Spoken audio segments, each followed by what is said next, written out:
Friends, आज हम जानेंगे पादपों में खनिज पोषक तत्वों के बारे में, यानी कि मिनरल न्यूट्रिशन इन प्लांट्स। तो इनको जानने से पहले हमें एक टेक्निक के बारे में पता होना चाहिए जिसे हाइड्रोपोनिक्स ये वॉन-सेक नामक वैज्ञानिक ने दी थी। इसमें क्या होता है कि प्लांट्स को, यानी कि जो भी प्लांट्स होता है उसको मृदा रहित वातावरण में वृद्धि करवा, तो इसमें प्लांट्स को मृदा रहित वातावरण में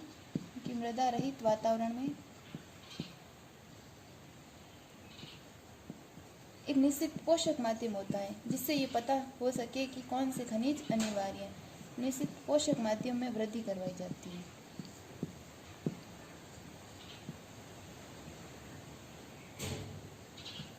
तो निश्चित पोषक माध्यम में वृद्धि करवाई जाती है जिससे हम खनिजों की अनिवार्यता के बारे में जान सके।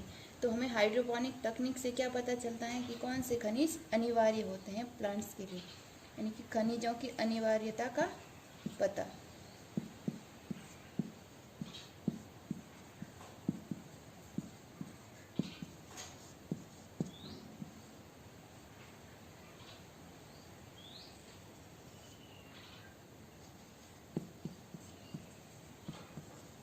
खनिजों की अनिवार्यता को ज्ञात किया जाता है। इस टेक्निक से खनिजों की अनिवार्यता को ज्ञात किया जा सकता है। तो हमने हाइड्रोपोनिक टेक्निक से खनिजों की अनिवार्यता का पता किया।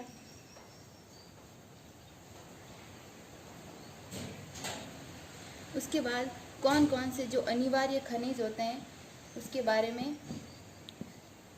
दो वैज्ञानिक और आए थे जिन्होंने अनिवार्य खनिज, एसेंशियल न्यूट्रिएंट,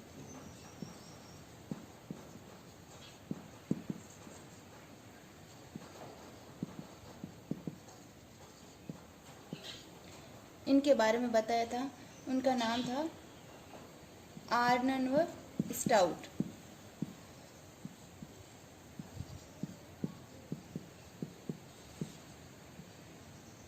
इन्होंने टोटल 17 जो खनिज थे वो बताए थे, यानी कि 17 पोषक तत्व इन्होंने बताए थे कि ये पोषक तत्व हैं जो पादपों के लिए अनिवार्य रूप से आवश्यक होते हैं। तो अनिवार्य खनिज, यानी कि जो 17 टोटल अनिवार्य खनिज थे उनके लक्षणों के बारे में हमें देखना पड़ेगा कि अनिवार्य खनिज हैं तो ये अनिवार्य क्यों हैं, इसके क्या लक्षण हैं। तो अनिवार्य खनिजों के लक्षण,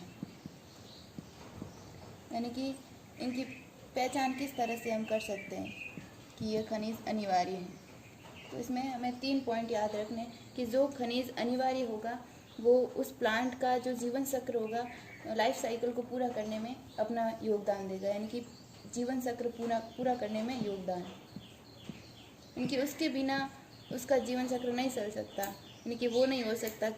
वो है ना एक कि तेरे बिना मैं नहीं, वो वाली चीज़ है यहाँ पे कि उस खनिज के बिना उस प्लांट का जीवन चक्र नहीं चलेगा।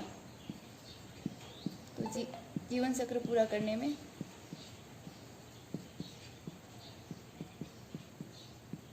योगदान।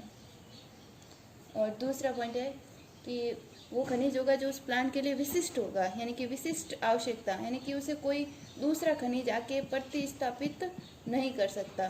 विशिष्ट आवश्यकता,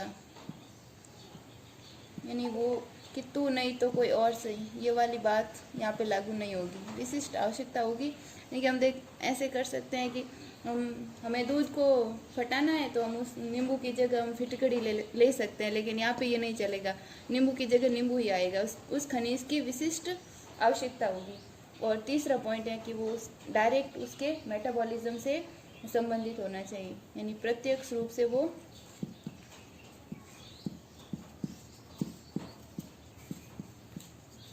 उपापचय से संबंधित होगा।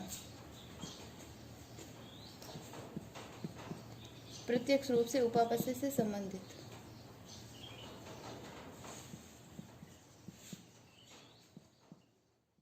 अब जो अनिवार्य खनिज हैं, एसेंशियल मिनरल, उनको 2 पार्ट्स में डिवाइड किया गया है।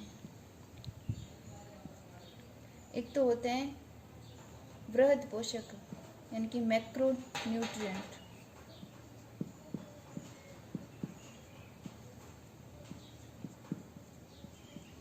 और दूसरे होते हैं सूक्ष्म पोषक यानी कि माइक्रो।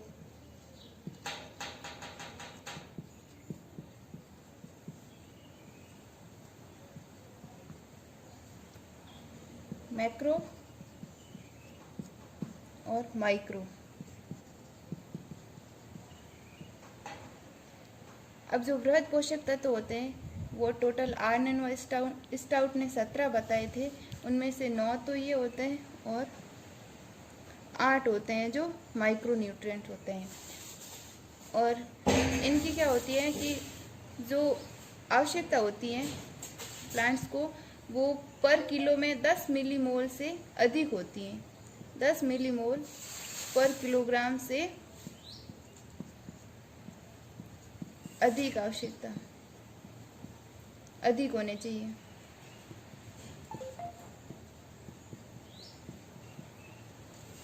और इनकी आवश्यकता 10 मिलीमोल से कम यानी सूक्ष्म यानी लघु कम।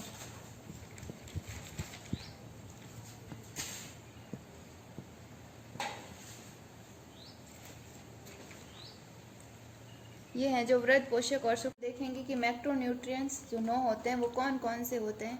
जनरली ये क्वेश्चन होता है कि निम्न में से कौन सा एक लघु सूक्ष्म पोषक तत्व है, यानी या फिर कौन सा एक वृहद पोषक तत्व है, मैक्रोन्यूट्रिएंट्स हैं। अबसद में से इसे छांटना होता है हमें, तो हम उनको एक ट्रिक के साथ याद करेंगे। तो हमारी ट्रिक ये रहेगी कि कोपेन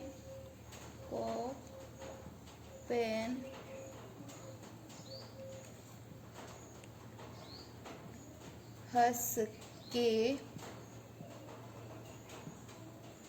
मांगे कार। ये ट्रिक रहेगी हमारी। कोपेन हंस के मांगे कार। कार्बन, ऑक्सीजन, ये फास्फोरस, नाइट्रोजन,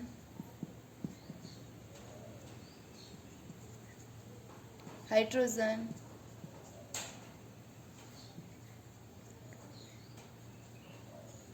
सल्फर,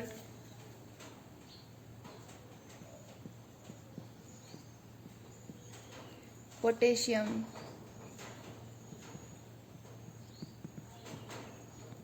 मैग्नीशियम और कैल्शियम।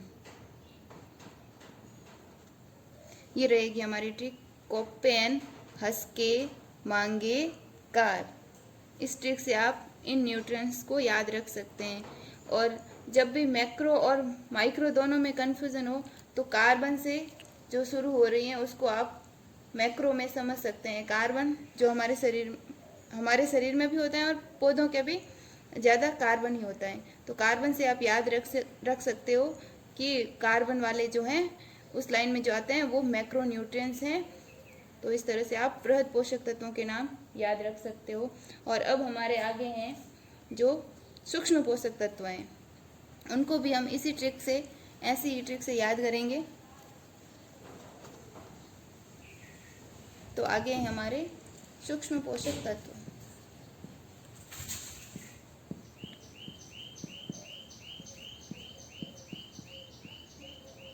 और ये कितने थे हमारे? 8 थे टोटल। तो इनको भी हम एक ट्रिक से याद करेंगे। इनकी ट्रिक है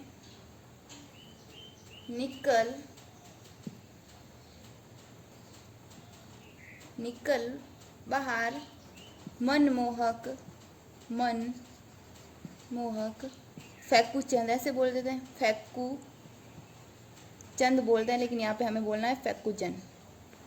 तो ये हमारी ट्रिक हो गई। निकल, ऐसे लिख सकते हैं, निकल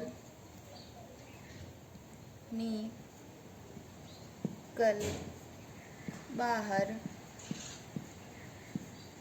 मन मोहक फैकूजन। इसी तरह से आप इस ट्रिक से याद रख सकते हैं। ये 8 है टोटल, 1 2 3 4 5 6 7 8 8 है। निकल बाहर मन मोहक फैकूजन। तो निकल से ये निकल हो ही गया आपका, निकल, कल से क्लोराइड,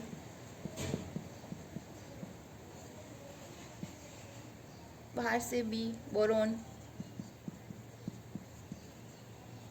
ये हो गया मैग्नीज, और ये हो गया मोलिब्डेनम, ये हो गया फेरस आयरन, कॉपर, और ये हो गया जिंक। तो ये हो गए हमारे टोटल 8 जो माइक्रो न्यूट्रिएंट्स हैं। इस तरह से हम सूक्ष्म पोषक और वृहद पोषक तत्वों को आसानी से याद कर सकते हैं और उन्हें छांट सकते हैं कि यह सूक्ष्म है और यह वृहद है।